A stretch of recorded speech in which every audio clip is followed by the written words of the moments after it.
বগুড়াবাসীর ঈদের ঘোরাঘুরি মানেই কোন জায়গা বলেন তো? কোথায় আবার? মমইন। আর হবেই না বা কেন? মমইন ঘুরলে নাকি বিদেশ বিদেশ ফিল হয়।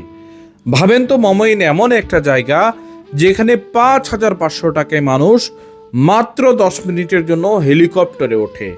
আর যারা আমার মতো গরিব, হেলিকপ্টারে ওঠার টাকা নাই, তাদের জন্য মমইন চালু করেছে কেবল কার।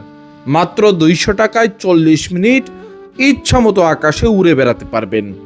বড়লোকরা 5,500 টাকায় 10 মিনিট হেলিকপ্টারে ওঠে, আর আমার মতো গরিবরা 200 টাকায় 40 মিনিট কেবল কারে ওঠে। শুধু এগুলো না, এর মাঝে মানুষ 100 টাকায় 15 মিনিট সাইকেল চালায়, 200 টাকায় 20 মিনিট নৌকা চালায়। খালি পকেটে টাকা থাকতে হবে। টাকা থাকলেই আপনি এখানে ঘুরবেন, উড়বেন, পান করবেন, যা খুশি তাই করবেন। অনেকে আবার বলবে, পান করবেন মানে কি? আপনি মনে মনে যেটা চিন্তা করছেন ওইটাই। মমাইনের চারদিক শুধু আনন্দ আর আনন্দ। মমাইন আপনার কেমন লাগে কমেন্টে লিখতে ভুলবেন না।